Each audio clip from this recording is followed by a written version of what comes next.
Always appreciate the opportunity to talk about the Cincinnati Bengals that First Star Logistics gives me the chance to do. I'll tell you what, First Star Logistics provides an outstanding studio for us and for you to take a good look at what's gone on with the Cincinnati Bengals during the course of the season. We appreciate First Star every way you possibly can appreciate them. And I'll tell you what, it was a big win for the Cincinnati Bengals. They'd lost 3 in a row. And going down to Dallas, hadn't had much luck down there. 4-10 as an organization. Didn't play them very often. 4-10 overall. 1-7 in Dallas. 5-game losing streak in Dallas. No more. Cincinnati Bengals beat the Dallas Cowboys 27-20. We're going to talk about it.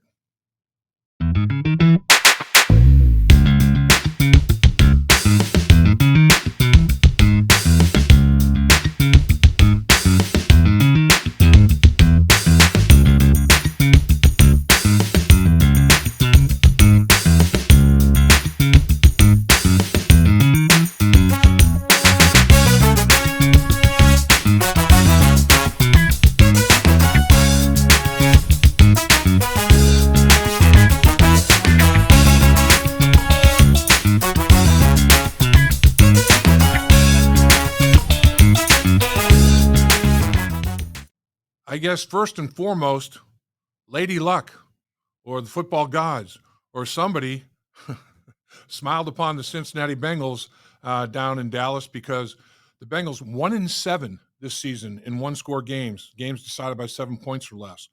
Well, they finally got a W, and it came down to one play basically, and it was a special teams play. We talked about the all-important third phase, how big it was going to be with field position and all those kind of things. Well, Nick Vigil, former Cincinnati Bengals, beats Muma Jungmeta. He just kind of whiffs on him, and he gets a hand on the punt, blocks it, and it's rolling. All Cowboys have to do is let it roll, let it stop. They don't need to touch it. Well, Cowboy makes a mistake, tries to pick it up, play a little hero ball. Maybe he's going to try to score in his mind, whatever the case may be, and muffs it. And Muma, being the player that he is, he doesn't get down on the dauber, give up on himself. He's still involved, and he falls on the football. So, I mean, he goes from goat to hero, and Darren Simmons goes from, like the depths of depression to cloud 9. And on the flip side of it, you got Bones with the Dallas Cowboys, John Fassel, their special teams coach, doing the opposite, going from elation to the depths of depression. But that's the game of football. And the Bengals finally caught a break. And the greatness of Joe Burrow and Ja'Marr Chase capitalize, and they score that touchdown. But boy, I tell you, we're talking about it at the end of the game. In that situation, you go down at the 1 yard line and burn the clock up, and don't let the Dallas Cowboys get the football back. I mean, that's what brought that up during the course of the broadcast down the stretch of it. I think with the new kicker and every other thing that you think about in the moment, Ja'Marr Chase wasn't thinking about those kind of things. He makes a catch and makes a great move, and it makes the defensive back look silly. It spins away from him and takes it to the house. I mean, it was an enormous play. It's, again, analytics and all that. They'll say this, they'll say that. Bottom line is the Cincinnati Bengals get the W in Dallas, and I'll tell you, this game was reminding me a lot of the last time the Bengals were in Dallas, and that was in 2022. The Bengals come back and tie the Dallas Cowboys on a 19-play, 83-yard touchdown to tie the football game with less than a minute to play. Dallas gets the ball, goes 33 yards in 6 plays, taking 57 seconds off the clock, and they kick a walk-off field goal to win 2017. And I'm thinking, oh, man, that was the type of game this one was. I mean, it was back and forth. It was that type of football game. And I'm thinking, hopefully, the Cincinnati Bengals can pull one out, because that's life in the National Football League. I mean, particularly this year for the Bengals, every game is a dogfight. It's just remarkable. Looking at it, though, this Bengals offense is high octane, man. I mean, and Joe Burrow and Ja'Marr Chase, it's the best duo in the National Football League, bar none. These guys are putting up ridiculous numbers, but 433 yards, average 6.7 yards per play as an offense. Unbelievable. Cowboys average 5.5. The Bengals outgained them by over 100 yards offensively. The running game, this was my one area of concern after this football game, and it was a concern during the course of the football game, as Dallas was creasing us over and over again between the tackles, just downhill, get after it, finished runs between the tackles. Man, it's at one point during the football game, like, hey, everybody stand up. Let's get it done. Let's defend the run.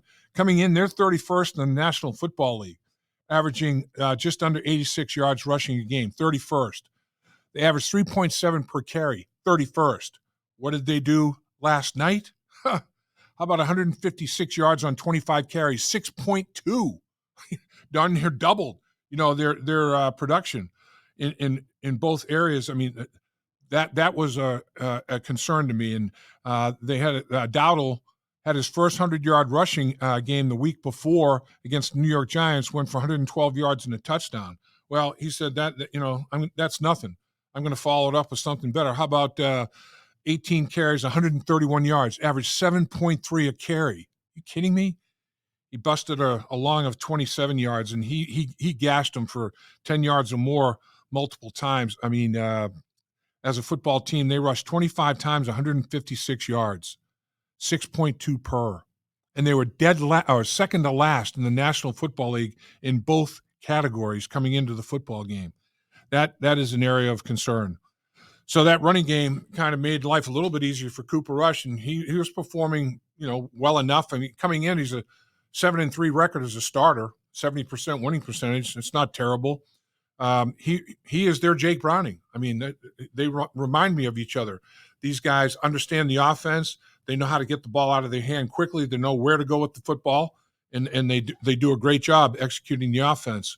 He did have a stretch in the important part of the game, though, where he had 5 straight incompletions. The pressure and the coverage was pretty good for the Cincinnati Bengals at a key time of the game. Lamb, there were 2 guys to control. On the ground, Dowdle, and in the air, Lamb. And Lamb, 7 targets, 6 catches, 93 yards, and a touchdown. So Bengals didn't do really what they wanted to do in terms of controlling those 2 guys, the primary run threat and the primary passing threat. But the Bengals had plenty of weapons on their own. How about Joe Burrow's numbers again? I mean, crazy. 4 games in a row now. 4 games in a row. He's thrown for over 300 yards and 3 touchdown passes. I mean, Patrick Mahomes, Tom Brady, guys like that. He's one of 4 guys to do it. It's phenomenal. I mean, it is a historic season. And the thing about this football game, a lot of guys, coaches and players were saying that Mike Zimmer's schematic with that double A gap blitz and all the things he can do from it, so many different ways that he can pressure you and give you false looks. And, I mean, he just wears on you mentally. And then physically, you have to perform because he has his guys play hard. So it's exhausting. When you're playing a Mike Zimmer defense, it is exhausting. And, man, doing it on Monday Night Football and the game's over in the wee hours of Tuesday morning, I mean, Joe Burrow, physically and mentally, he gave it all. I mean, he was spent after that football game.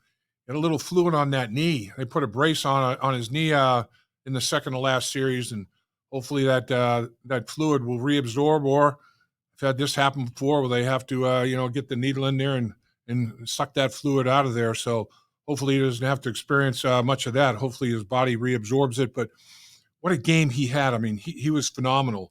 And 33 for 44, 75%, 369 yards, 3 touchdown passes and interception, 112.8 quarterback rating. Then how about Ja'Marr Chase? Are you kidding me? This guy is explosive, strong, powerful. Every kind of attribute that you need physically, he's got it. Not just to play receiver, to play any position. I'm serious. Any position in the NFL, the guy's a freakazoid, man. And the thing is, mentally, he and Joe Burrow are such a high level of football IQ. Their understanding of the game is off the charts. And the understanding of the game that they exude to each other, I mean, they know exactly what each other's doing every single snap before the snap of the football. It is total harmony, total synchronization. It's amazing to watch. 18 targets, 14 catches, 177 yards, 2 touchdowns. He's now got 15 touchdown catches, running away with that part of it. His yards, running away with that part of it. 14 catches. He's going to be running. He is saying Triple Crown. It's going to be mine. And Joe Burrow wants to get it for him as well. And Joe Burrow, he was pleading a case to get T. Higgins in the fold as well at the end of the football game in the locker room. But I'll tell you what, that when T. Higgins is playing, the Joe Burrow, Ja'Marr Chase, T. Higgins combination, second to none. Another guy that's stepping up big, Chase Brown. I mean, he was within micrometers of breaking huge plays, like 3 or 4 times. But he has 58 yards rushing on 14 carries, over 4 yards per. And he's targeted 8 times, 6 catches, 65 yards, a 19-yard touchdown catch where he showed the balance and tiptoeing that sideline.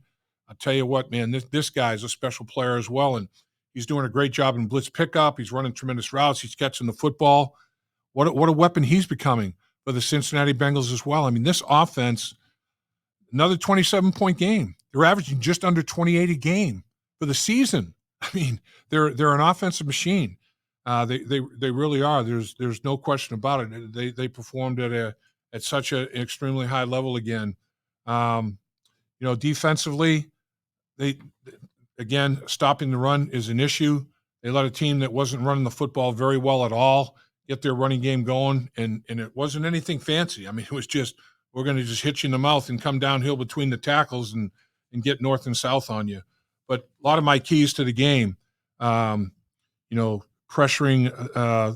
the pressures that Mike Zimmer can create. It's easy on paper, but executing it live is a different story. I mean, he does nuanced things. He'll have a defensive tackle on a 3 technique on the right guard. That's the outside shoulder. And he'll loop him on a stunt all the way to the A gap on the opposite side of the center, between the center and the left guard. That's unusual. And then bring an inside linebacker outside of that looping defensive tackle. I mean, you have to have eye discipline. It changes your angles of protection. And the offensive line, they threw the football a lot in this football game on Monday Night Football. There's no question about it. You throw it 44 times, 2 quarterback sacks.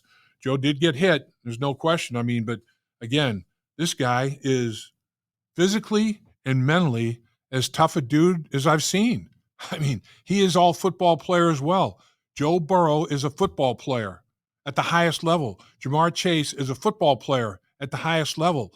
And the example that these guys set every single day, not just game day, practice, how hard they practice, how serious they are about perfecting their craft. That's contagious.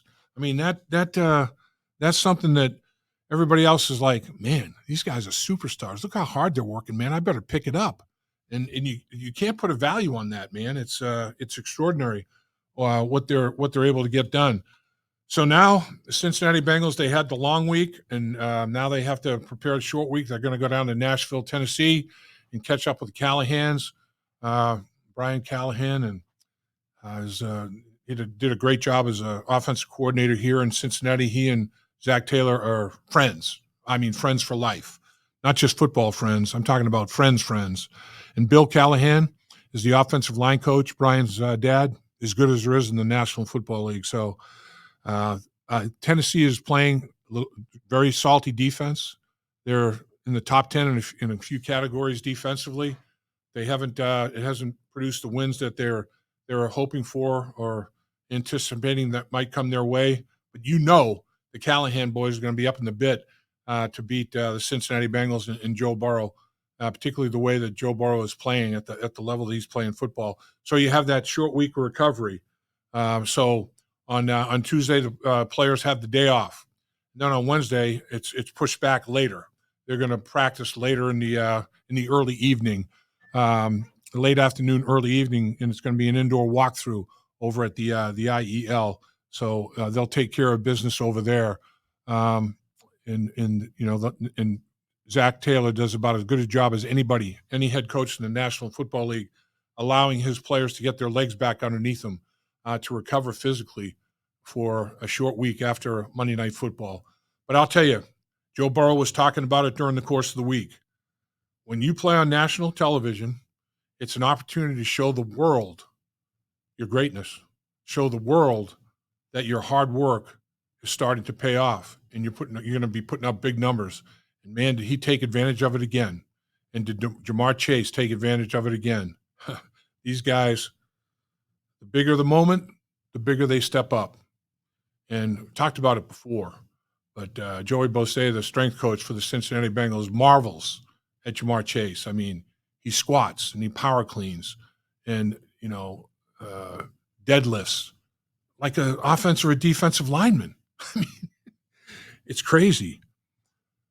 When you have excellence performance like Joe Burrow and Ja'Marr Chase are doing at this level of football, where the greatest players on earth are in the National Football League, and these guys are excelling at the level they're excelling at, it's because they busted their tail. They've been blessed. The good Lord blessed them with a lot of ability, but they're maximizing it. They're not taking it for granted. They're taking it to another level. All you do, as a former player anyway, for sure, and as a fan of the Cincinnati Bengals, is tip your cap to them. I'm telling you, man, enjoy it. You don't see this very often. When you have an act like Joe Burrow and Ja'Marr Chase that you can watch every single weekend, you can watch them perform their craft at the highest level, it's something that should not be taken for granted. I know they don't take it for granted. Dave Lapham here, and every day I am grateful for my experience to have played professional football. As a player, I realized self-motivation, leadership, and appreciating your teammates are key. At First Star Logistics, you can use those same attributes to create the life you want for you and your family. Build your future by working hard like I did. You'll see results both on and off the field. Call First Star Logistics today and be part of our winning team. Opportunity knocking.